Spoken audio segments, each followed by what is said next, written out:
Hello guys, Gauripur রাজবাড়ি নিয়ে নতুন ব্লগে সবাইকে স্বাগতম।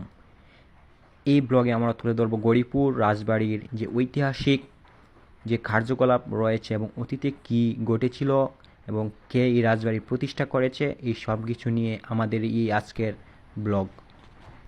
গৌরীপুর জমিদার বাড়ি বাংলাদেশ এর ময়মনসিংহ জেলায় গৌরীপুর উপজেলায় অবস্থিত এক ঐতিহাসিক জমিদার বাড়ি। আনুমানিক ১৭শ শতাব্দীর দিকে এই জমিদার বাড়িটি প্রতিষ্ঠিত হয়েছে বলে ধারণা করা হয়। গৌরীপুর জমিদার বাড়ি হলে পাশাপাশি এখানে দুই জমিদার বাড়ি ছিল, তাই তাদের আলাদা আলাদা দুটি বাড়ি ছিল। স্থানীয়রা এটিকে আনন্দ কিশোর ও অন্যটিকে সুরেন্দ্র প্রসাদ লাহোরী জমিদার বাড়ি হিসেবে বলে থাকে। তবে কে এই জমিদার বাড়ির মূল প্রতিষ্ঠাতা তা কোনো তথ্য পাওয়া যায়নি। প্রাচীন ইতিহাস, ঐতিহ্য, খেল্লা তাজপুর, খেল্লা বোখাইনগর, পাঠান ও মুঘল আমলের সর্দার বাড়ি, মসজিদ, মন্দির ও ব্রাহ্মণ পরিবারের ১২টি জমিদার ও শিল্প সংস্কৃতির জন্য বিখ্যাত ময়মনসিংহ গৌরীপুর উপজেলা। এই উপমহাদেশে যখন ব্রিটিশ শাসন, তখন গৌরীপুর ১২ জন জমিদারের বসবাস ছিল। এই শুধু গৌরীপুর পৌরসভা বর্তমান হিসেবে গৌরীপুর রাজবাড়ির দক্ষিণে কালীপুর জমিদার বাড়ি, কৃষ্ণপুর জমিদার বাড়ি এবং গোলকপুর জমিদার বাড়ি এবং উত্তরে বালুখা জমিদার বাড়ি অবস্থান নিয়ে মোট ৮ জন জমিদার বসবাস করতেন। কৃষ্ণপুর জমিদার বাড়ি ও গোলকপুর জমিদার বাড়িকে ঘিরে ১৯৬১ সালে প্রতিষ্ঠা করা হয় গৌরীপুর সরকারি কলেজ। একটি বিশ্ববিদ্যালয় করার মতো গৌরীপুর সরকারি কলেজে জায়গা রয়েছে। দুই জমিদারির মাঝখানে বর্তমান রয়েছে একটি বড় খাল, যা এক সময়ে বালুয়া নদী বা শাখা নদী ছিল। এটি ছিল খরস্রোতা। নদীর উত্তর পাড়ে কৃষ্ণপুর জমিদার বাড়ি এবং দক্ষিণপুরে গোলকপুর জমিদার বাড়ি। সেই ইতিহাস নতুন প্রজন্মের কাছে অনেকটাই অজানা।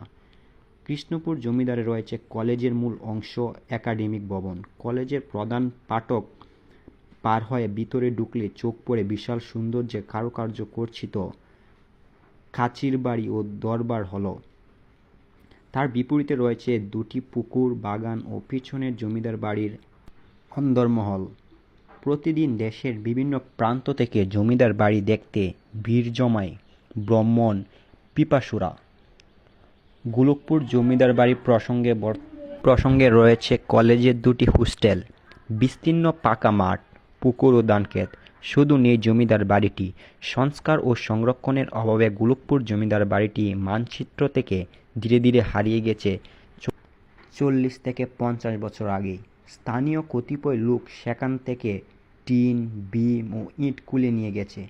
অযত্ন আর অবহেলায় পড়ে থাকা ঐতিহাসিক নিদর্শনগুলো ভেঙে গুঁড়িয়ে রয়েছে তারা এবং নিয়ে গেছে অনেক মূল্যবান সম্পদ। শ্রীকৃষ্ণ চৌধুরী জমিদার সম্পত্তি ১৭৭৪ খ্রিস্টাব্দের মধ্যে ৪ আনা করে ৪ ভাগে বিভক্ত। তরফ করে শৈলবর্ষ পরগনা বগুড়া, ছিন্দাবাজার পরগনা বগুড়া, জাফরশাহী পরগনা জামালপুর, ময়মনশাহী পরগনা পূর্ব ময়মনসিংহ, নেত্রকোনা, সুনামগঞ্জ এই ৪ পরগনায় জমিদার ছিলেন শ্রীকৃষ্ণ চৌধুরী। গৌরীপুর বরেন্দ্রের ব্রাহ্মণ জমিদারের প্রতিষ্ঠাতা শ্রীকৃষ্ণের চৌধুরী বগুড়ার করই রাজবাড়িতে ২ বিয়ে করেছিলেন। আদমদীঘি উপজেলা করই রাজবাড়িতে তার প্রথম এবং দ্বিতীয় স্ত্রী গর্ভজাত সন্তানেরা আগে থেকেই পৃথকভাবে বসবাস করতেন।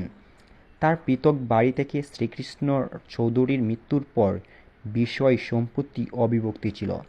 জমিদারি শাসন, সংরক্ষণ, তদারকি একযোগে হতো। শ্রীকৃষ্ণ চৌধুরীর মৃত্যুর পর কৃষ্ণকিশোর, কৃষ্ণগোপাল, গঙ্গানারায়ণ ও লক্ষ্মীনারায়ণ এই ৪ ভাই সম্পত্তির অধিকারী হন।